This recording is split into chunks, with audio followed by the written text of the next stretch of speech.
Over here, there's no foundation here at all. That's your foundation, right there.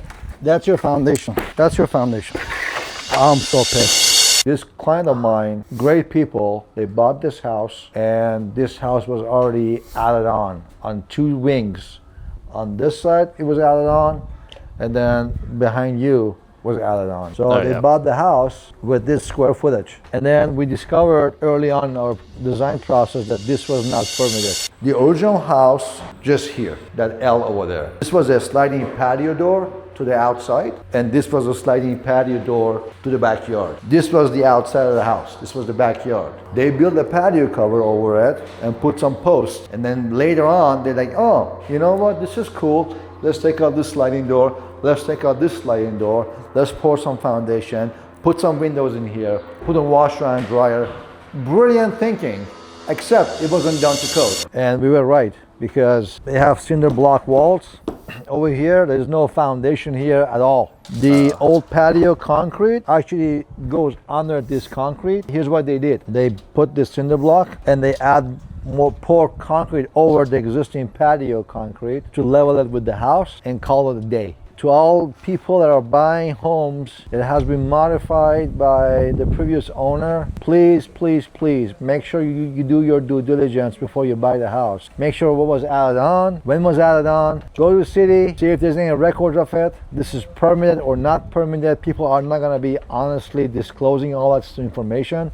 A lot of time there's no homeowner, they're all deceased. Kids are selling it, they have no idea. But then it's very painful when you pay all this money for a house that is, let's say, 2,000 square feet, and then you find out that 500 square feet of that is illegal. And then you have to tear it down again and rebuild it. It costs a lot of money to do that. It's not easy. So that's what we're dealing with in this project. We have the existing roof of the house, which this is the roof. They had a patio cover. This was a patio cover that was attached here. Put some drywall on it, put a roof on it, build some walls here, put some boom, boom, boom, put some windows here, and they have a new living space.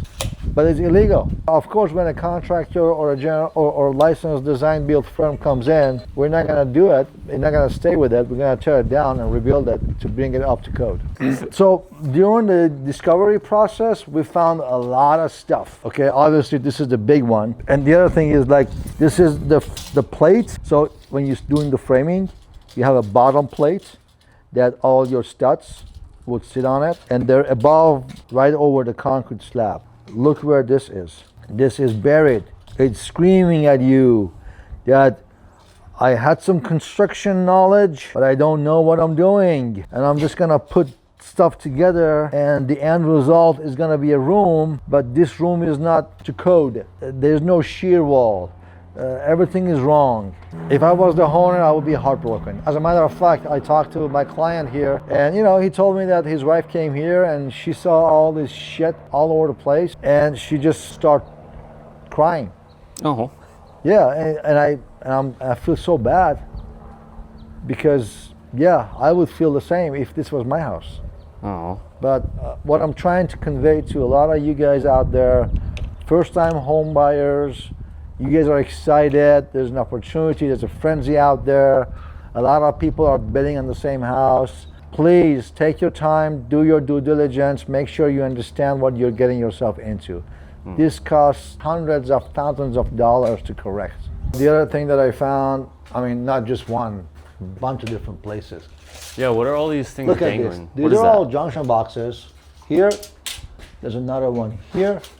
You see all these junction boxes? It's a junction box? Yeah, this is junction box. What is the junction box for? So if you're extending the circuit from where it is right now, because you probably removed some walls, yeah, and at some point this used to be a switch for lighting on the wall here, and now you're removing this wall, and so now you need to extend. You're not gonna go and run a brand new wire to the meter and from point A to point B, right? Yeah. So what you do is you make this box here where it used to be the light switch into a junction box, but it needs to be accessible. It needs to be in the ceiling, it needs to have a plate cover, and you need to be able to access that, all the wires, all the connections. And these guys, what they did is they did the junction box, pushed it in the attic, and drywalled over it. So then you have no access to it. So if something goes wrong, first of all, you're not gonna know where the junction boxes are. Number two, you're not gonna have any access to them. right? So, and they're all over the place. There's Yeah. one, there's two, there's another one right here. Check this out. I mean, this is intentionally nailed inside the wall. I can't even take it out. And all these wires inside are all spliced, and with the wire not all connected. This is in 110,000% electrical code violation right here. Oh, why? This would never fly with the inspector. Oh. Okay? Is it dangerous? It's illegal. Oh, okay. It's Yeah. not. It's not like more. This prone is like driving drunk and smoking dope at the same time and going 110 miles an hour on a highway. It's a dangerous box. That's just no other way to explain it. It's It's crazy. a shit show. I mean, this just makes my vein just pop from the side of my neck. But I feel like a hero because I feel like I'm gonna rip my shirt and then the Superman thing comes out and You're gonna fix it. we're gonna fix it. You're gonna fix the electrical. We're gonna fix everything. Every single thing that is wrong in a house like this. Now, here's a relief. They're heartbroken discovering what we show them every day, but then they have a peace of mind that we are here and we'll take care of it. And so when we're done with this house will be 100% done at the highest quality, everything to code. We have all the inspections to meet the minimum requirements. We go above and beyond that. There's another junction box that was buried inside the wall. So they just took it and stuck it up there. They just shove it up there. Yeah. Let's just shove it up there. You just shove the shit up there. It just pisses me off. What is it? Like 10 square feet? Like a 12 by 10 square feet here, right? 1, 2, 3, 4. 4 boxes in such a small vicinity, they're buried.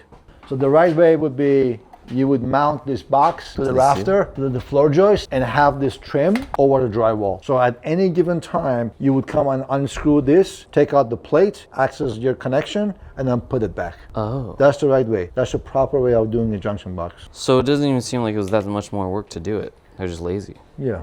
Usually dealing with homes that age, this house was, I think, built, 1940, 1950? I'm not sure. It's really old, right? So on top of the age of the house and what needs to be naturally be brought to code, on top of that, we have all the wrongdoings of the previous owner that needs to now fix it, correct it, and then just bring the whole thing to code and make sure everything is done legally. This whole foundation was added. You're gonna rip the whole foundation out? Yeah, we're gonna rip it out. This is actually not a foundation. So let me show you what this is. This was not done to code. We did some investigation. We found out that this wasn't permitted. So what we had to do, we had to rebuild this whole section of the house that was done illegally. And this is not AI, this is real.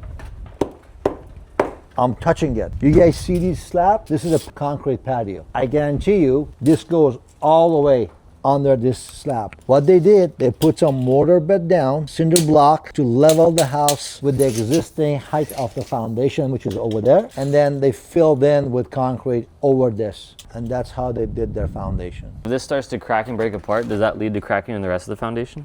Well, this is not a foundation. They just pour concrete over the existing concrete of the patio. It has no integrity whatsoever. Here, let me show you. You got me all pissed. Hey guys, do you have a slash hammer?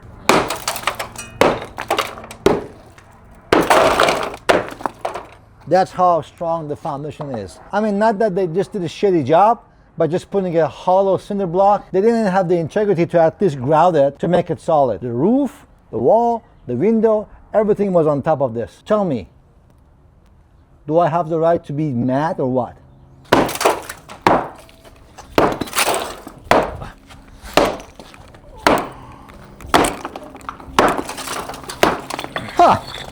Check this out. I found a popsicle. That's the foundation, guys. Jesus. Yeah, my boy.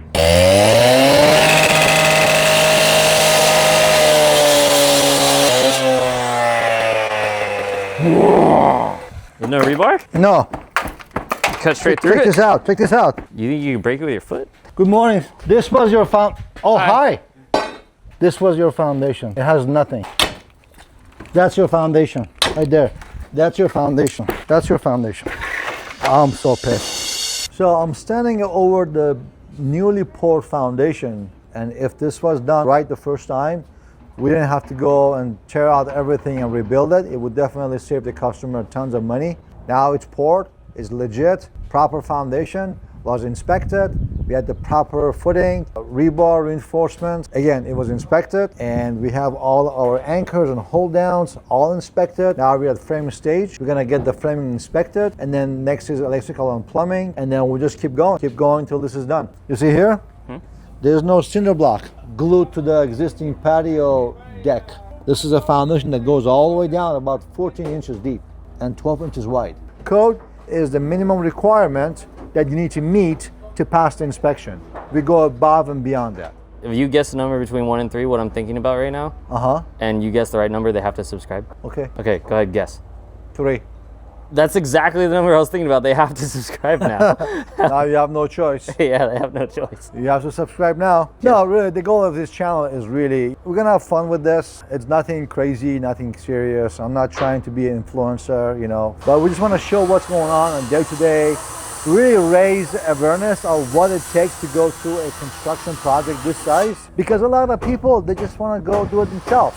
They underestimate the amount of work that it takes to build a house, right? It doesn't matter, small, medium, or large, it's a lot of work.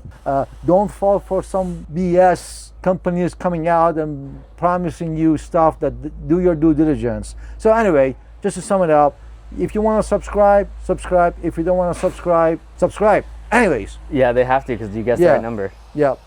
Damn right.